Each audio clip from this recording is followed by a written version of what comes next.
The homeowner asked for a different driver. The sentence appeared on Malik Carter's phone screen while rain hammered against the windshield of his black delivery van outside a massive Texas mansion. For a few seconds, Malik just stared at the message silently.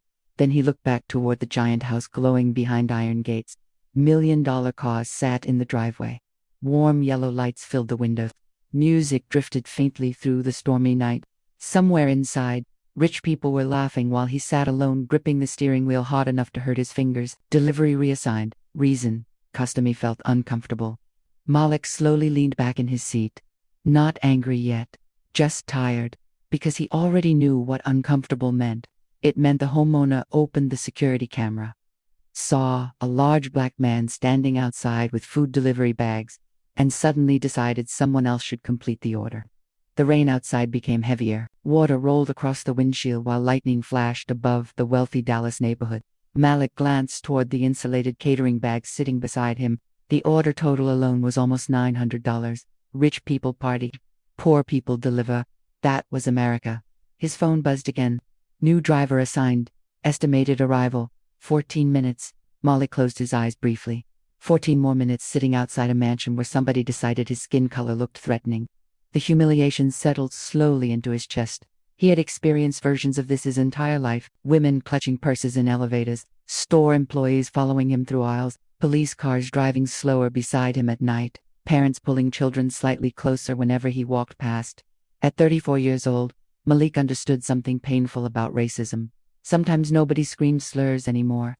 Sometimes people simply decide they feel safer without you around. A bright pair of headlights suddenly pulled beside the van.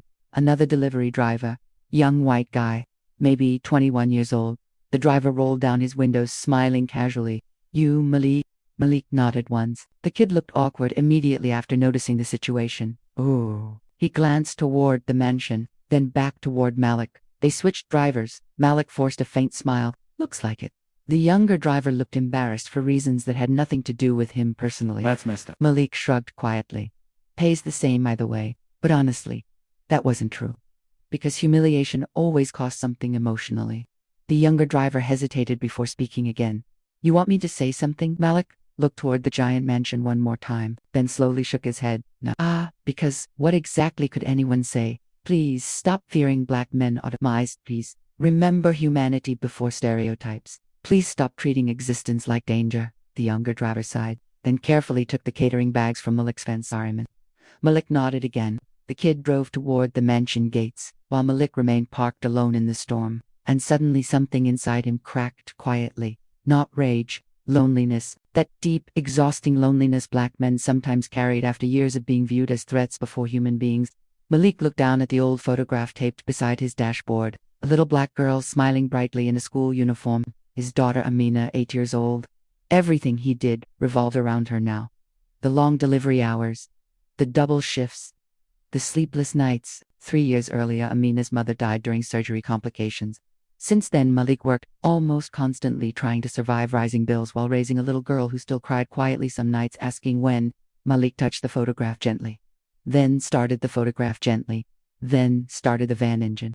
But before he could drive away, his phone suddenly rang. Unknown number. He answered carefully. Hello? A woman's nervous voice responded immediately. Hi, is this Malik? Yes? A short silence followed. Then the woman spoke again. I'm calling from the house. Malik's expression hardened slightly. Of course, probably another complaint. Yeah. The woman sounded strangely uncomfortable now. My son wants to talk to you. Malik frowned in confusion. Then a small boy's voice suddenly came through the phone. Mister, are you the first driver? Malik blinked. Yeah. Another tiny pause. Why didn't you bring the food? Malik stared silently through the rain-covered windshield. How exactly do you explain racism to a child? The woman whispered softly in the background. Ethan. But the little boy continued innocently. Mom said you looked scary on the camera, but you don't sound scary. Malik felt something painful twist inside his chest. Sometimes they accidentally expose truths adults worked hard to hide politely. The woman quickly took back the phone, sounding mortified now. I'm so sorry, he overheard. Malik interrupted gently. It's okay. Patik woman sounded emotional suddenly. No, it's really not. Rain continued crashing against the van roof while silence stretched between them. Then she quietly asked something unexpected. Did this happen to you a lot? Malik almost laughed. Not because it was funny. because the answer was so obvious. Yes. Another painful silence followed. Inside the mansion, music still played softly somewhere distant. The woman's voice became smaller now, my husband thought, because it was late. And she could not even finish the explanation, because deep down she already realized how ugly it sounded aloud. A black delivery driver outside a wealthy house at night. Danger. That automatic connection poisoned everything. Malik looked toward the mansion gates again. You don't need to explain. The woman sounded close to tears now. My son keeps asking why we changed drivers. Malik swallowed quietly. Tell him the truth. Silence. Then softly, almost ashamed, she asked, what is the truth? Lightning flashed across the neighborhood, and Malik answered with heartbreaking calmness. The truth is, some people see black skin before they see human beings. Nothing came back through the phone for several seconds. Then the woman whispered quietly, I think my husband made a terrible mistake. Malik looked tired now, more than angry. Good night, ma'am. He ended the call gently. Then finally drove away into the storm. But 30 minutes later, everything changed. Malik pulled into a gas station near downtown Dallas while thunder rolled above the city skyline. Exhaustion weighed heavily across his shoulders now. He stepped out into cold rain wearing his faded delivery jacket and walked inside to buy coffee before his next order. The cashier smiled weakly. Long night, Malik nodded tiredly. Something like that. He grabbed cheap coffee and reached for his wallet. Then suddenly every phone inside the gas station started buzzing at once. Notifications, videos, messages. People nearby began staring at screens with shocked expressions. One teenager suddenly looked up toward Malik in disbelief. Yo, that's him. Malik frowned slightly. What? The teenager quickly turned his phone around, and Malik's stomach dropped instantly. A video from the mansion security camera had gone viral online. Millions of views already.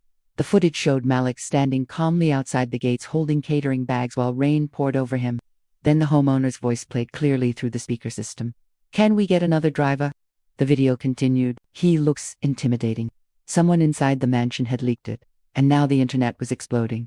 Comments flooded the screen faster than Malik could read them. This is disgusting. He literally did nothing wrong. Poor guy standing in the rain. People still act like this in 2026. Then Malik noticed the trending headline beneath the video. Dallas heart surgeon accused of racial profiling after a delivery incident. Malik froze completely. Heart surgeon, the wealthy homeowner, was a doctor. Someone trusted to save lives. And suddenly the entire situation looked even uglier. The cashier stared at Malik sympathetically now. Man, that's you? Malik slowly nodded. Then his phone exploded with notifications, unknown numbers, messages, interview requests, social media tags, everything happening too fast. And right in the middle of the chaos, one message appeared from an unfamiliar number. Please come back. It was the homeowner's wife. Malik stared at the message for several long seconds while the gas station buzzed around him. Please come back. Outside, rainwater flooded the streets beneath glowing Dallas lights. Thunder rolled across the city while social media notifications continued exploding across his phone screen faster than he could process. The teenage boy beside him shook his head in disbelief. Bro, this video already got like 6 million views. Malik suddenly felt exhausted in a way sleep could never fix, because viral humiliation still felt like humiliation. Yes, people online were supporting him now. Yes, strangers defended him in comments, but millions of people had also just watched another reminder that black men often needed proof of innocence before receiving basic humanity. His phone rang again. Same unknown number. Malik hesitated, then answered quietly. Hello? The woman from the mansion sounded emotional immediately. Mr. Carter, please. He stayed silent. Her voice trembled slightly now. My husband wants to apologize to you personally. Malik looked through the gas station windows toward the storm outside. I already accepted the reassignment. That's not why I'm calling. Something in her tone sounded different now. Not defensive. Broken. Then she whispered something unexpected. Our son locked himself in his room crying. Malik frowned slightly. What? He heard the videos, he explained shakily. Kids at the party started talking about it after it spread online. The storm outside intensified again. The woman took a shaky breath. He keeps asking why his father was scared of you. That question landed heavily inside Malik's chest. Because honestly, how do parents answer that truthfully? The woman continued quietly. My husband doesn't know how to explain it either. Malik leaned against the coffee counter tiredly. People nearby still stared at him occasionally now after recognizing him from the viral video. The woman spoke again. Please come back. Malik closed his eyes briefly. Every instinct told him to drive home, protect his peace. avoid more humiliation. But then he looked again at the photograph of Amina, taped beside his dashboard through the gas station window. His daughter deserved a world better than this one. Maybe difficult conversations mattered. Maybe uncomfortable truth mattered too. 25 minutes later, Moloch's vans slowly rolled back toward the mansion. The rain had weakened slightly now, but flashing camera lights lined the neighborhood streets.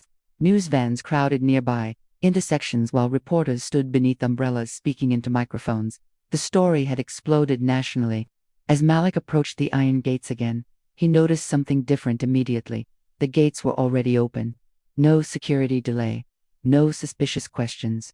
No fear. Just shame. He parked carefully near the mansion entrance while reporters instantly noticed him. Malik, sir, how do you feel about the video going viral? Do you think the homeowner is racist? Cameras flashed aggressively through the rain. Malik ignored them completely. He stepped from the van wearing the same faded delivery jacket and walked slowly toward the giant front doors of the mansion. And suddenly he realized something painful. This house looked much smaller now. Not physically, morally. The doors opened before he could knock. A white woman stood there, looking emotionally exhausted, mid-30s, barefoot, mascara slightly smeared beneath tired eyes. Behind her, expansive decorations and wealthy guests filled the mansion awkwardly in complete silence. The music was gone now. The party was dead. She looked at Malik with deep shame in her expression. Mr. Carter? Malik nodded politely. Ma'am. For several seconds neither spoke, then she quietly stepped aside. Please come in. Malik entered slowly, while dozens of rich guests stared at him uncomfortably. Some lowered their eyes immediately. Others pretended not to look. But every person there knew exactly who he was now. Not intimidating delivery driver. A human being. The woman led Malik through the giant mansion carefully. Crystal chandeliers glowed overhead. Marble floors reflected soft golden light. Expansive artwork covered the walls. Wealth everywhere. Yet somehow the house felt emotionally hollow now. Finally, they reached a private office near the back of the mansion. A tall white man stood beside the fireplace, staring silently at a phone in his hands. Dr. Andrew Whitmore, one of the top heart surgeons in Texas. And according to the internet right now, one of the most hated men in America. He looked up slowly as Malik entered. For the first time since this entire situation began, Malik noticed fear in somebody else's eyes. Not fear of danger, fear of himself. Dr. Whitmore looked completely shattered. I owe you an apology, he said quietly. Malik stayed calm. The surgeon swallowed hard. No excuses, no explanations. I was wrong. The room remained silent except for distant thunder outside. Then Dr. Whitmore asked softly, Can I tell you something honestly? Malik nodded once. The surgeon looked down at his hands. When I saw you on the camera tonight, his voice tightened slightly. I immediately felt nervous. Malik's face remained unreadable. Dr. Whitmore shook his head at himself. And the worst part, he whispered, I didn't even question why. That honesty changed the room instantly. Because most people hid behind excuses forever. The surgeon continued painfully. I told myself it was because it was late at night. Because my son was home. Because we're careful about security. He looked directly at Malik now. But deep down, I know exactly why I reacted differently. Silence. Malik finally spoke quietly. You saw a large black man outside your gate? The surgeon nodded slowly. Yes. Then he looked physically disgusted with himself. I save black patients every week, he whispered. I work beside black doctors. I teach black medical students. His voice cracked slightly now, and somehow my brain still connected blackness to danger before humanity. The painful truth sat